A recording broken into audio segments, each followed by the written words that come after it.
Hello, we're here at Into the Box 2025 with Luis Majano, CEO of Ortus Solutions and the mastermind of BoxLang. So it's been an excellent week. We've had excellent weather. Well done, sir. Oh, thank you. I organized it. Oh. Well, last year you dropped the ball. It was kind of rainy and wet and kind of yucky, but cold. But you could have asked for a nicer week in Washington, D.C. Yes. So we are excited here at Into the Box. This is the 13th? 12th? I think it's 13th? The 13th or the 14th. 14th? Somewhere there. I feel like a few years ago it was the 10th. We made a big deal out of it. Yeah, exactly. I'm trying to count backwards. Yeah, I know. I think it's the 12th or the 13th or the 14th. Something like that. Well, I asked Brad, he didn't know either. How about greater than 10? Yes, absolutely. So it's been a great week. We've seen a lot of people, and obviously the big news for the week is BoxLang Stable. BoxLang Stable. It's released. It's version 1.0 out yesterday, May 1st, 2025. It's live. You should use it. A lot. So now let's tell the audience a little bit. I'm sure they've heard this before, but what was some of the reasons why BoxLang, as opposed to anything else you could have done with your time, like riding an electric bike or learning how to surf? Why BoxLang? Well, I think that the whole ecosystem that we worked on for more than 20 years now. So it's kind of crazy to think that, it was like when we presented on day 2 keynote today, Coldbox is going to be 19 years old. 19, oh this my gosh. Next month. So we have built so many frameworks, so many libraries for these last 19 years. And the underlying ability to deploy them where we wanted to go did not exist, right? Obviously with the vendors that we had. And it was basically a decision internally at Ortus, like, well, where do we want to go, right? Because we want to go to serverless, we want to go to Android, we want to be able to go to watches, we want to be able to go to embedded machines, right? And that was not possible, right? Mm-hmm. So the only real solution was to build our own ship, right? As we saw it, and that's where we had so many ideas from over 20 years of building all of these tools. Is like we really knew what we wanted, and we had all the frameworks and capabilities. So, but we didn't know we could do it. Right? And also, more importantly, we knew what we didn't want. True. Putting some of that. Very important. We've suffered some of the slings and arrows of the technology over the years, and not just Code Fusion, all of them. All of them. Because we're very polyglot. We use lots of things and learn from everybody. Both the good and the bad. Could be better. See, I say could be better. You're like, and the bad. The bad. Could be better. Are you a half glass empty or a half glass full or half glass empty? I kind of both. I kind of switch. Really? Yeah, I'm very optimistic, but sometimes I just need to be transparent and know when something's crappy. Well, that's fair. See, I'm a realist. I'll just drink the water because I'm thirsty and then move on. So anyway, so we've got this great idea. It took about 2 years. Now, they said 2 years from start to release. About that. Yeah, about that. In reality, to be exact, 20 months. So 20 months. We started this project in July of 2023. Okay. That's when we started. We did not fork anything. We didn't start with something.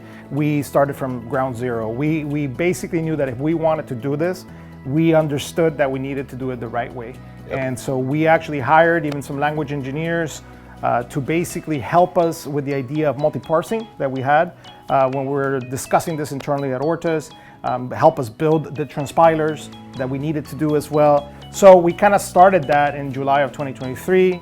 Some of these folks came to Spain to work with me, and that's kind of how the ball kind of got started. Also imagine there's probably a little bit of we don't even know what we don't know yet. Correct. Let's start somewhere, get it. What was the first line of code you wrote? Do you remember? I go to Git history, commit number 1? I think commit number 1 was a git ignore.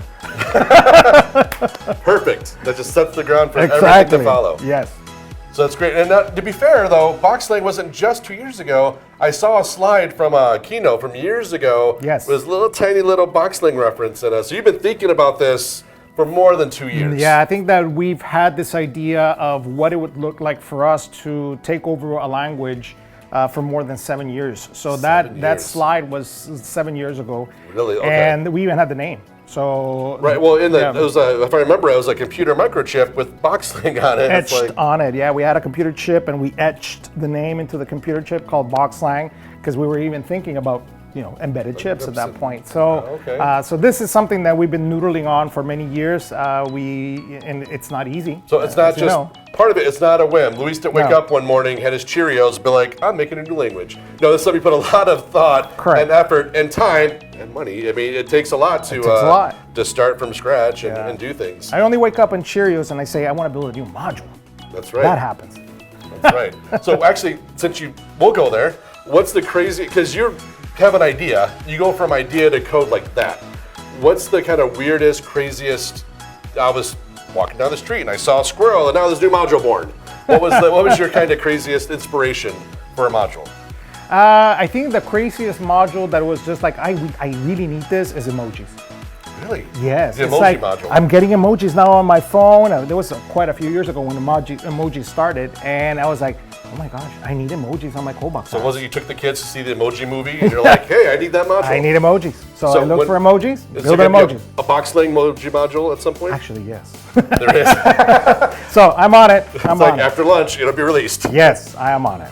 Awesome. So a big thing, obviously, BoxLang, it's big news. Congratulations to you and the Yes. team, and well, to all of us, because Yes. we're all Part of the collectively team. artists and the community. What's the easiest way to get somebody to start with BoxLang? We actually launched yesterday our BoxLang Academy.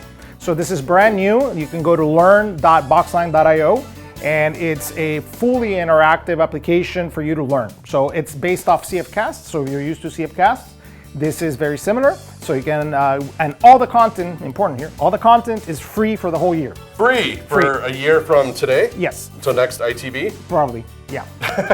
It might switch in the future, but right now, everything will be free. Everything that we put that is BoxLang related for you to learn will be open and available. Later on, obviously, there will be a lot of free content, but it's a as things subscription evolve platform. and you have to, obviously. Yeah, and we put a lot of fair. work into these series and e-learning suites that we're creating. So obviously, it's a subscription-based model. Eventually. But that's the whole idea. That's how you could start with videos. And of course, we have all the documentation that we've written. So you can go to boxlang.ortusbooks.com, and there is tons of documentation that is constantly being created for people to learn. Now, from a personal aspect, you don't just do the Ortus stuff, and you're a developer at heart. You're at home Yes. tinkering with things. What is a cool feature that BoxLang has given you that you're going to be like, on a personal level, I am going to do this now that I can? Electron apps. I think that desktop Okay. applications is something that we wanted to do also for a long time. We had even proof of concepts at one point with Command Box, but now it's even a more reality. So the BoxLang admin, which is coming soon, is actually built on ColdBox and CB-Wire and Electron. And BoxLang. Yes, and BoxLang. So another one that I'm working with that I haven't even showed the team is Java FX, which is basically the Java version of Electron as well. So that is something that I'm working on, that I'm tinkering around in order to provide native desktop support with pure BoxLang. Interesting. So no JavaScript. I like that even better. Yes. I know. For me personally, I'm waiting for that Android Yes. runtime to see. Now I'll be able to build an app.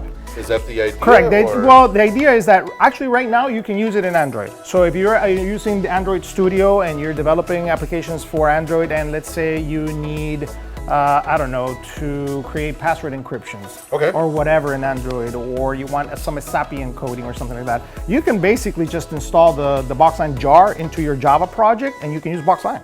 So nothing is really stopping you right now to use BoxLang in Android development. What we want to do is create an SDK, for example, that can make things a lot easier. Maybe look at our templating language to build the UI portion. That's what I'm looking forward to. Yeah, so that's something that will require more investigation and more time. But we'll get there. But we'll get there. Can't do everything. Rome wasn't built in a day. Correct. But all the different framework capabilities that you have in BoxLang right now, you can use in Android right now. Because BoxLang publishes to Maven, you can basically just ingest it and you're ready to roll. Yep, I'm also looking forward to the Lambdas. So I was there when the Lambda idea came up, and Gavin had it. And Gavin in your hometown? It was right. It was in Chicago.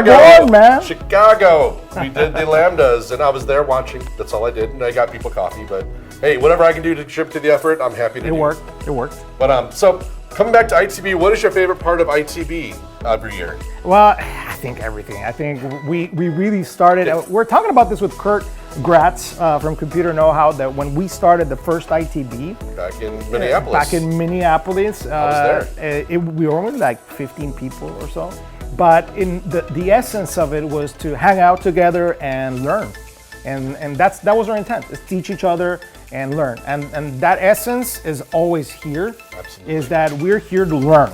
Yeah, we have fun, but we learn, and we want to see each other and be able to learn from each other, and that's always been the essence of Into the Box.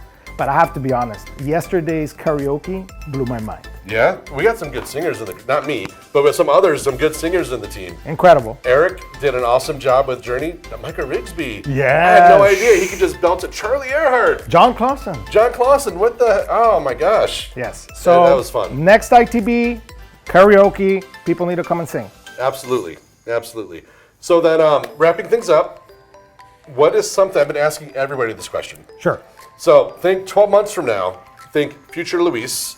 What is something you want to tell future Luis that, hey, you better be doing this in 12 months? So when you watch this 12 months from now, you can be like, either I failed or I succeeded. So what is something that future Luis should be doing? And if you're not, future Luis is going to slap future Luis's self. So is it me basically telling future Luis what to do, or future Luis telling old Luis what to do? It's old Luis saying, future Luis, you should be doing this by now. And then future Luis, if you looked at that, you're like, oh, why didn't I do that? Oh. Huh. It's kind of a meta thing. Sorry. It's an interesting question. Could be tech, it could be personal, it could be anything.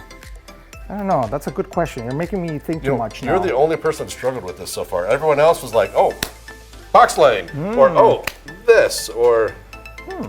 I don't know. We got time. That's an interesting one. I would say is write more docs. You write more docs? Yes. Don't you write a lot of docs? Not enough. You've got a reputation as being the... You can never have enough cowbell? No, docs. You can never have enough docs. Okay. So, docs. More docs. More docs, Luis. You have to do it. Come on, don't be a slacker. Oh, man. Well, anyway, thank you so much for being interviewed, and thank you for everything that you do, obviously, and for BoxLang and everything for the community. And if you want to know more about BoxLang, go to boxlang.io, learn.boxlang.io, boxlang.ortusbooks.com. or ortussolutions.com. Ortus Solutions.com. Thank you very much.